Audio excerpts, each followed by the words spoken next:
Okay, well, you're going to hear from three of us talking about online courses from the instructional design perspective. And I'm going to start off and tell you a little bit about the student perspective and what we call the student experience in an online course. And my introduction to this was being a graduate student in an online program, and so I'm going to come at it from that angle. And really, there are a lot of things that affect the student experience, but I've only chosen three, and I'm just going to go through those briefly and explain how we focus our design related to those items. One thing we know about students, if they're going to be successful in an online course, is they have to feel comfortable. And if you think about it, knowing where things are and how to get to them easily helps you feel at home. It's like me when I go home at night and I go in the bedroom, turn off the light. I know exactly how many steps in what direction to take to get to the bathroom door, you know, where to reach for the glass of water on the shelf, how far I have to reach to turn off the alarm. And in the very same way, we want students to feel at home when they come into an online course.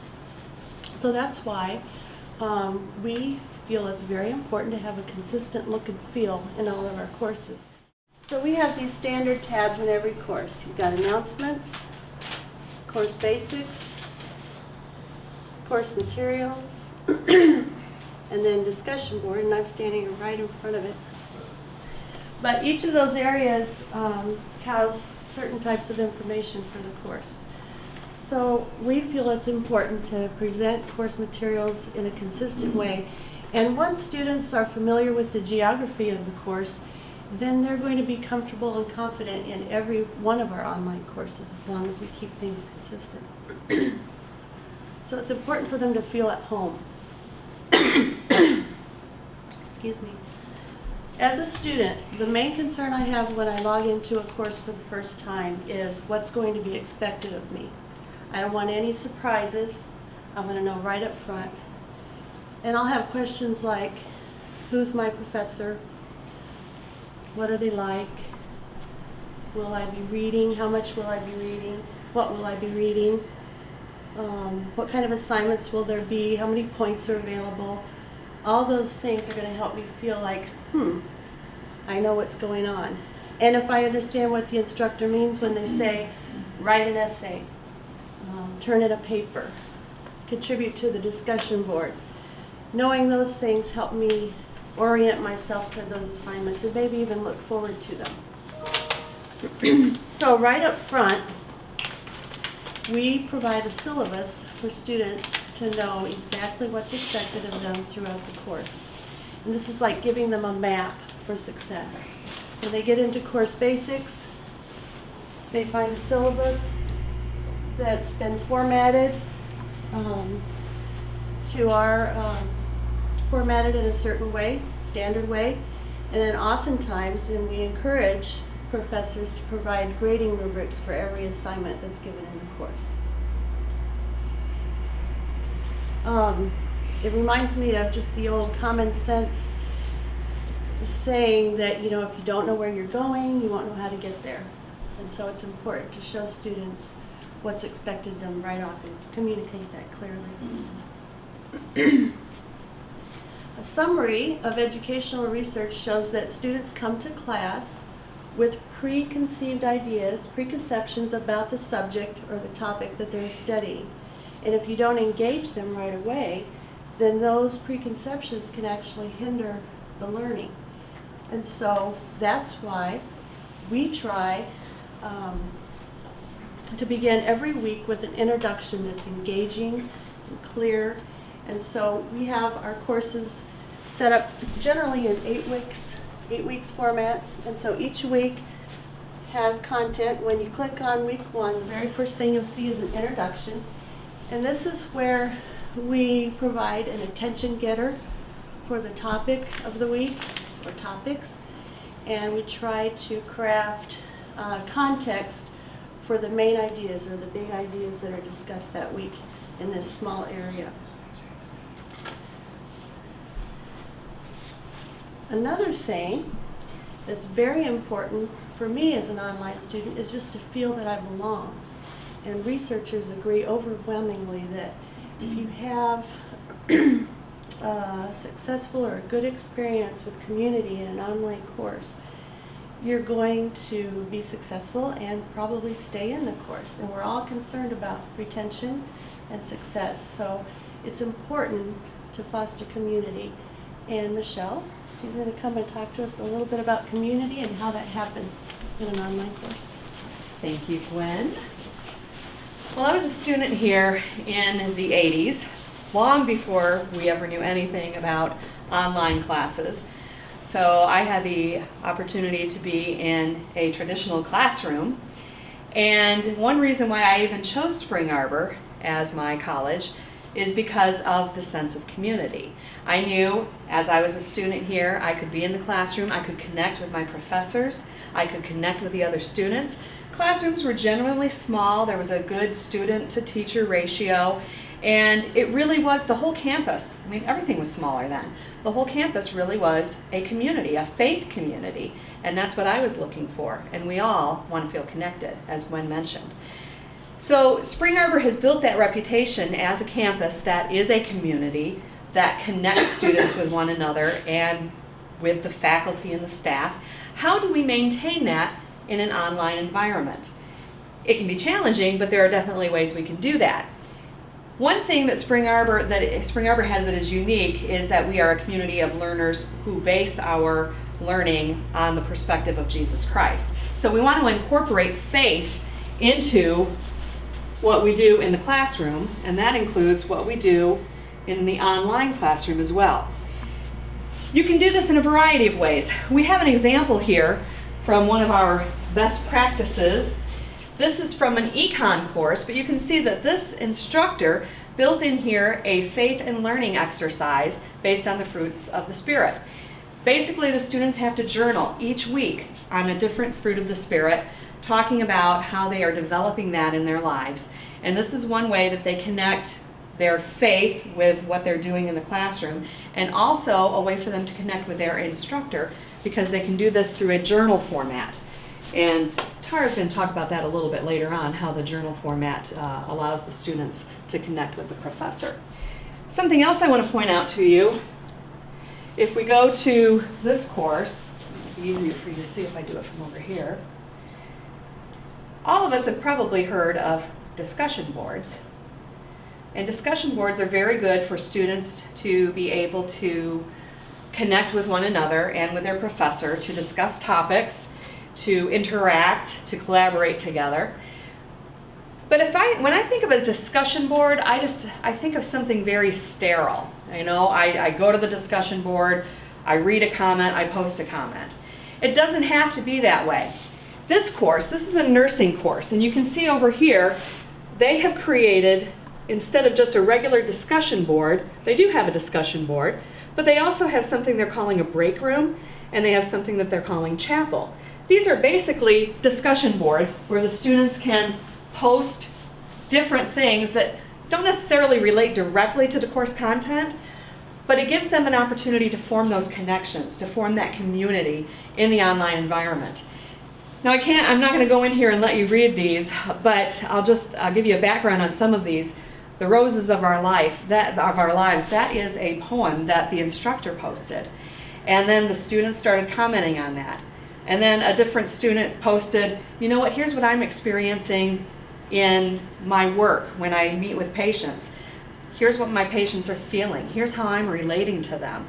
And then other students were able to comment on that in this discussion room that they call their chapel. They can share prayer requests, they can share personal stories. And really, like I said, this is not based on the course content, but it's an opportunity for the students to feel like they are connecting with each other. That even though they may be in different cities, different states, maybe even different countries, they can share that same experience. This is what I'm experiencing in my work. Maybe you are too. You know, let's share some ideas here and collaborate on this. It Yeah. needs to be done across the program as opposed to in class. Pardon me? Can it be done across the program? In other words, could you have a link to a chapel in each class, but that it went to the same discussion board for Oh, sure. all the majors? all the people in your Oh. meeting. I don't know. You see what I'm talking about? Yeah. I mean, technically, you can do it, but administratively, it might be difficult Right, because it's a people FERPA. don't, well, it's not just the FERPA thing, it's more, how do people get into a course? They get in because they're registered for it and the system puts them in it. To have a chapel thing somewhere that everyone goes to is obviously not a course that they're registered for. So how do we get those people enrolled, and if they drop, how do we know to drop them out? That's, Well, that's all the of Is piece. the MCOM community? Well, we have the IMCOM community, but I'm saying, would it be possible to create a link within any course where they clicked on it, it would take them And it would take them to the chapel function of our IMCOM community, because I think then, you They would know, have to be enrolled in your MCOM community. as yes, but students. everybody automatically is. Okay, So if that's the that case, should then that would work. Because that would be interesting to have Yeah, some a shared, centralized, some yeah. shared spiritual resources across the whole program, and a place where, Yeah. but you could, any class you happen to be in, you just click that link and it takes you to that, Yeah, just whatever. to that chapel function, or we call it something else, but. You can also see here, well, they have the break room, and that's just another area where they can discuss what's on their mind. I mean, nurses, they relate to that term, break room. We have another class, I'm not going to pull up this one, but we do have another class that refers to their discussion board. They don't even call it a discussion board, they call it the online cafe. And for me, that would be something that I would think is more, just it feels more interactive to me. It feels more like a community. It feels like we're all sitting around a table, having a cup of coffee and discussing things, rather than going to rather than me sitting alone in my basement on my computer posting to a discussion board. I would feel like I was actually interacting with these people and enjoying a cup of coffee and just kind of, connecting that way. So I think the way we term it, the way we label it is important, and how we create it, and maybe even create something that's not necessarily for the content of the course, but just for the sake of community. And I have one other example I want to show you. This is from a face-to-face course that I'm currently teaching, but I use Blackboard because it's a great way for the students to connect even outside of class. In this speech class, the students have a group project that they have to do. We call it a symposium panel forum, and it's SPF is what we abbreviate it. And I've created groups for all of my students. You can see we have 5 groups in the class. Each one has 4 to 5 students in it. They have their topics, most of them anyway have their topics. And when they can only enter their group discussion board. So group 1, when they click on it, they see everybody who's in their group. They can go to the group discussion board that is only for their group. And I just created this for them today, but you can see they've already posted. They want to know what is our topic? We don't have a topic yet. What are your thoughts on this? So they can discuss this here, even though they're not in class together. I try not to have too much time devoted to breaking them into small groups, because we're doing speeches during a lot of these classes. So this gives them another option of how they can interact with one another without having to say, okay, what's your schedule? Can we meet together in the library? No, that doesn't work for me. Let's meet online. Let's connect that way. In addition to the discussion board, the group discussion board, they also have the option of a group wiki, a wiki page, where they can, and I don't think they've posted anything here just yet, but if they want to, they can actually start putting their presentation together in this wiki, and then they can edit as they go. For example, one person maybe is going to do the introduction, so they'll type out part of the introduction and how they're going to introduce the first speaker. And then when that person goes into this wiki page, they can say, oh, I don't want you to introduce me that way, introduce me like this, and they can edit that content right there. And then they have their wiki page that has basically their plan of action. So that's another great resource for them, whether you're teaching a face-to-face course or obviously an online course, but I use it even in the face-to-face course. There are other options in addition to the wiki page, the group discussion boards, and I think Tara is going to talk about a few of those options as she talks about online pedagogy. This is Spring Arbor University's online pedagogical model. And this is what all of our online classes are founded on. Make it bigger. By pedagogy, we are referring to how we teach and how we learn online. So, in Spring Arbor, we expect all of our online learning experiences to encompass all of these various aspects. So, if I was to go back to our very first class, and if I look at this shows context, as Gwen mentioned. And as we mentioned, context is a very important aspect of our pedagogical model. Context, we expect everything. We expect context. Instructors need to provide context, information context for everything that they're introducing to students. So in each week, as Gwen explained, there has to be that context. When we are, that fruit of the Spirit example was an example of the faith integration, which is the student to Jesus Christ. And this is an example of this aspect, which is also an example of community, because although the students are actually doing the faith integration exercise, they have to also talk about that. And when they talk about that, then it's also an example of community as well. When the students do a discussion board activity, that is an example of not only student-to-student interaction, but it's also an example of dialogue and reflection, and it's also an example of application of how the students are able to apply the content, how they're able to reflect on the content, the reading, or whatever content that they've learned for that week, and how they're able to apply it within their first required discussion board post. And then when their peers are responding to them, then that's eliciting more dialogue and more reflection, more critical thinking, and in essence, more collaboration within the discussion board format.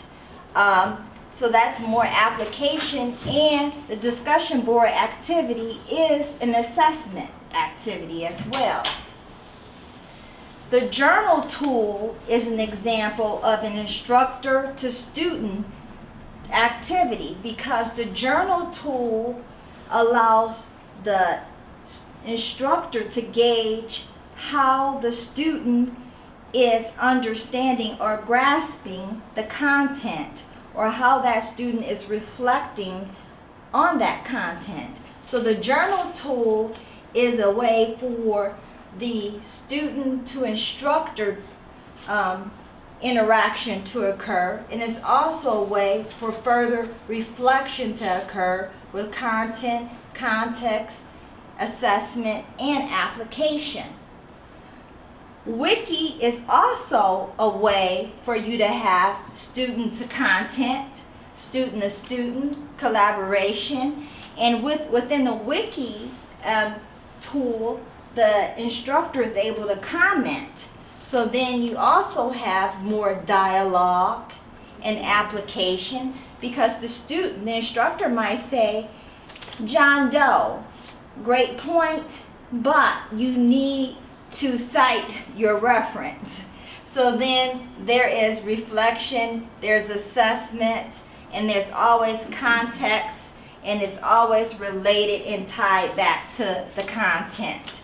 So right there we're talking about the student to Jesus Christ in the context of faith integration, the student to student in the context of the discussion board, in the context of the wiki activity, In the context of the journal activity, we're talking about the student to instructor. In the context of the blog activity, we could be talking about student to student or student to instructor. And within all of these activities, we are talking about content, reflection, further dialogue, collaboration, application, and in all of those cases, the instructor is going to have an opportunity to assess how the students are interacting with that content and understanding that information. And there's community involved with all of these tools. One of the things that I wanted to bring up as it related to online versus face-to-face pedagogy, some advantages of online learning, and it specifically relates to some of the things that I've talked about with online learning, and specifically as it relates to the discussion board. Students have greater time to reflect on what they're going to post about. So they have more time to kind of marinate on that initial discussion board prompt. They have more access to resources to think about what it is they're going to say. So they're critically engaging with that content, reflecting upon it, and then they're going to generate their first post. And then there's more flexibility in time when that student, they don't have to do it right away like in the classroom modality where the instructor asks the student a question and they have to answer it right away. In the online modality, the student knows the question, they have time to think about it, reflect about it, and then they can think about it, then write their response. They have access to more information, and then that discussion board forum is always there, so that open line of communication is always there. They can always go back and open those forums and always reflect upon those forums.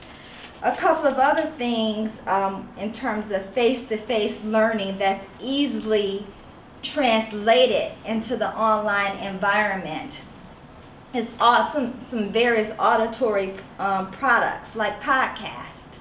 Sometimes you may have a lecture, and if, for example, you've asked Nate's group to come and record them, then sometimes we can translate those if they're applicable and put them into your online classroom environment.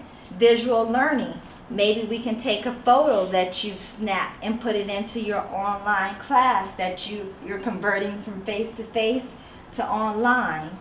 And synchronous learning. If you have a synchronous session that you've recorded, maybe there's some bits and pieces that's relevant that we can take from your face-to-face classroom environment to your converted classroom environment.